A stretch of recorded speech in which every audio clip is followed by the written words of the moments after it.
Je vous parle de mes lectures de décembre et après, promis, on parle plus jamais de 2020.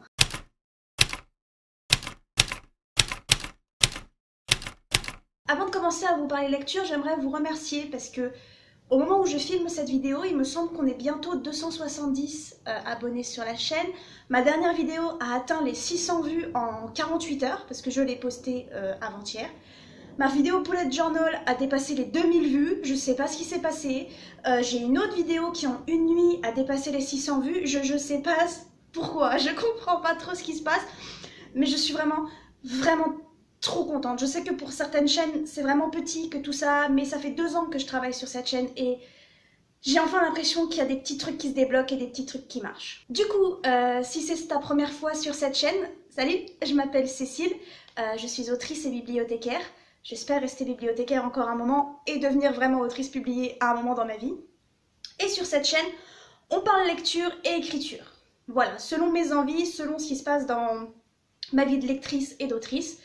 Et j'essaye de parler un petit peu de tout, donc du coup, n'hésite pas, si jamais tu as des idées de vidéos, de choses que tu voudrais voir, à me le dire en commentaire. N'hésite pas à t'abonner. Et n'hésite pas à laisser un commentaire, je sais que tout le monde ne le fait pas.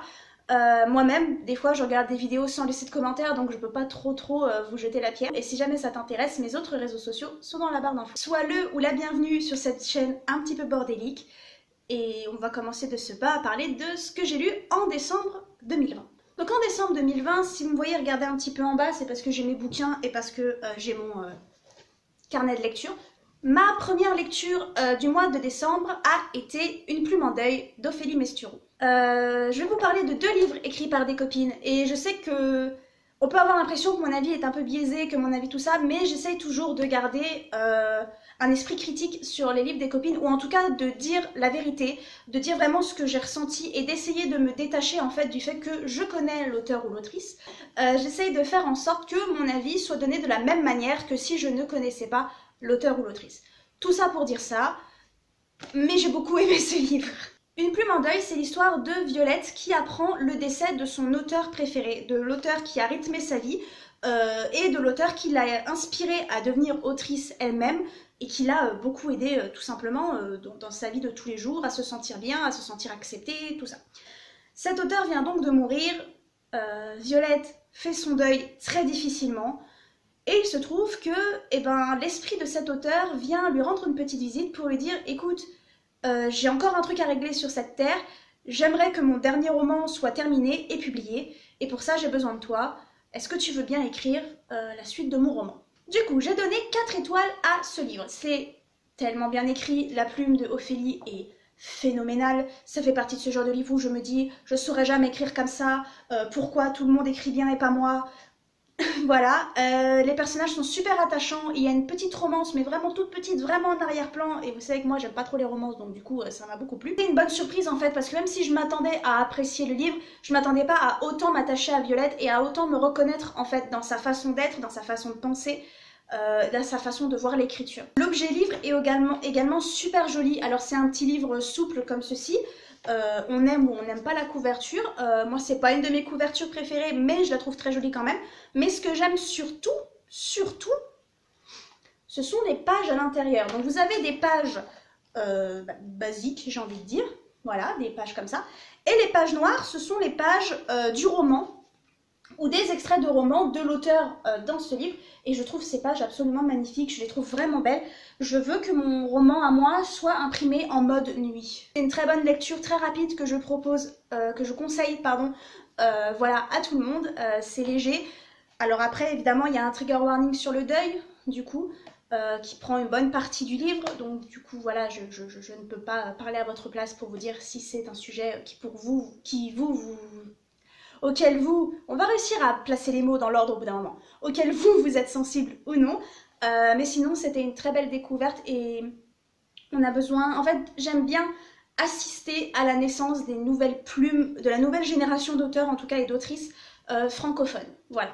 On a besoin de plumes comme celle-ci. Le deuxième livre que j'ai lu au mois de décembre est également un livre français, c'est également le livre d'une copine, et cette fois c'est de l'Urban Fantasy, si je ne vous dis pas de bêtises, le tome 1 de Mémoires de Tirgoth de Jo Riley Black. Alors moi de Jo Riley Black j'ai lu une nouvelle également qui était absolument géniale, et quand j'ai terminé la nouvelle il fallait absolument que je lise ce livre. Et ça a pas loupé. C'était génial. Ce livre, c'est l'histoire de Jenny qui vit en colocation avec Jack. Je me souvenais de son prénom, je voulais juste vérifier. Avec Jack, ils se connaissent pas très bien, ils se voient pas souvent. Jenny prête pas forcément beaucoup attention à lui, elle a ses petits problèmes perso à régler. Et un jour, attendez, je bois un coup d'eau. Et un jour, ils entendent tous les deux une énorme explosion. Et il se trouve que Jenny n'était pas censée entendre cette explosion. Les humains lambda n'étaient pas censés entendre ce bruit-là. Et elle se retrouve donc embarquée avec Jack dans le monde des Tyrgoth. Du coup, elle se retrouve un petit peu embrigadée là-dedans, à devoir découvrir qui elle est vraiment, quel est son rôle au sein des Tyrgoth, et qu'est-ce qui se passe, pourquoi ça a explosé, nanana, nanana. C'était le résumé le plus pété du monde, j'en ai fait 4 ou 5 takes, on va dire que celle-là c'est la bonne. Joe, je suis désolée. Je suis amoureuse du personnage de Lucinda. Voilà, le crush est énorme. J'en ai rien à faire. Lucinda m'appartient maintenant. Non, non, non, non, non, vous avez rien à dire.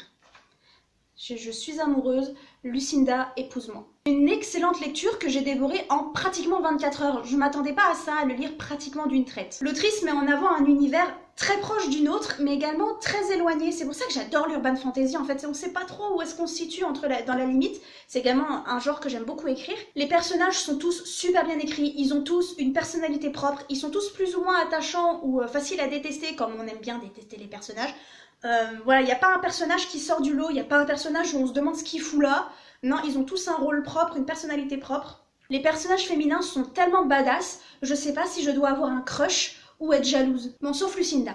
Lucinda, elle a volé mon cœur et elle refuse de me le rendre. La plume est sublime. Il y a dans les mots de l'autrice quelque chose, une atmosphère, quelque chose de magique en fait. Je saurais pas comment expliquer, on est vraiment à fond dedans, c'est bien écrit, ça vous emporte, ça vous ferait presque croire que tout ceci est réel en fait. J'ai eu en lisant ce livre une sensation de nostalgie et une sensation de, je sais pas comment dire, un petit espoir qui brille au fond du tunnel. Je saurais pas vous expliquer parce que ça vient pas vraiment du genre de livre que c'est, mais moi ça m'a donné envie de lire, ça m'a donné ces étincelles, ces choses qui m'ont fait dévorer un bouquin en 24 heures alors que c'est pas trop mon truc en général. Les scènes ont exactement ce qu'il faut d'émotion, genre c'est jamais trop, c'est jamais pas assez, c'est vraiment parfait pour vous frapper en plein cœur. Et les scènes où ça se tape sur la tronche sont super bien écrites et super bien décrites.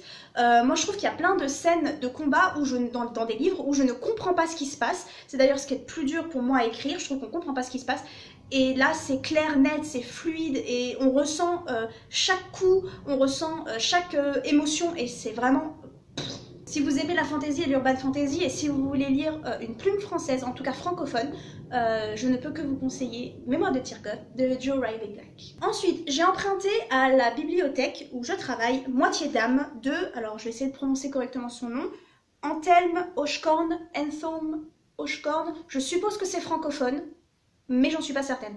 Et puis comme on fait pas de recherche sur cette chaîne... Ça a été un livre difficile à noter parce qu'au final, je sais pas ce que j'ai pensé de ce bouquin. C'est un bouquin qui me faisait de l'œil depuis un moment, que je voulais acheter, et au final, je l'ai pas acheté. Donc je suis contente de pas l'avoir acheté parce que j'aurais peut-être été déçue. Mais à l'emprunter, voilà, je sais pas trop. 3 étoiles, je sais pas si on penche quand même pas plus vers le 2,5. Je vais essayer de m'expliquer. Alors au niveau de la plume, c'est merveilleusement bien écrit, c'est absolument magnifique. Je devrais vous dire de quoi ça parle. Dans un monde où pour pratiquer de la magie il faut être 2 et il y a des histoires de fées et je l'ai lu il y a tellement longtemps, je me souviens plus de quoi ça parle. Donc ce que vous allez faire, c'est que vous allez aller mettre cette vidéo sur pause, aller lire le résumé sur Goodreads. Donc Goodreads est en barre d'infos si jamais ça vous intéresse. Et ensuite vous revenez ici. C'est bon? Vous avez lu le résumé? On peut y aller. C'était merveilleusement bien écrit. Honnêtement, là-dessus, il n'y a rien à dire. C'était une plume absolument magnifique. C'est ce que j'aimerais écrire dans la fantasy. C'est quelque chose... Vraiment, ça vous emporte. Il y a des émotions. Il y a du vocabulaire intéressant. On sent que le monde a été construit et travaillé merveilleusement bien. Donc vraiment, sur la forme, il n'y a rien à redire. Sur la forme, c'est un 5 étoiles, mais alors direct. Le souci, c'est que je traite pas que de la forme ici. J'essaie de parler un petit peu de l'intrigue et j'ai eu pas mal de mal avec cette intrigue. Voilà, le personnage féminin de Liutgarde, je suppose que ça se prononce comme ça, a un prénom imprononçable, mais franchement, elle est badass et elle est super intéressante. Alors que son mec, Roland, qui est quand même décrit comme étant un des plus gros bad boys de la... J'ai pas envie de dire bad boy parce que c'est de la fantasy, mais un des plus... Un mauvais mec, c'est vraiment pas quelqu'un de bien. ben, je le trouve mou et lâche, et je trouve qu'il fait pas grand chose qui prouve que c'est un terrible gars. C'est juste le mec, t'as l'impression il est là au mauvais endroit, au mauvais moment. C'est peut-être moi qui, comme j'ai pas apprécié ma lecture, c'est peut-être moi qui n'ai pas réussi à cerner le personnage comme il faut, mais moi à chaque fois que je le voyais, j'avais envie de dire à Liutgarde, tu veux pas te barrer?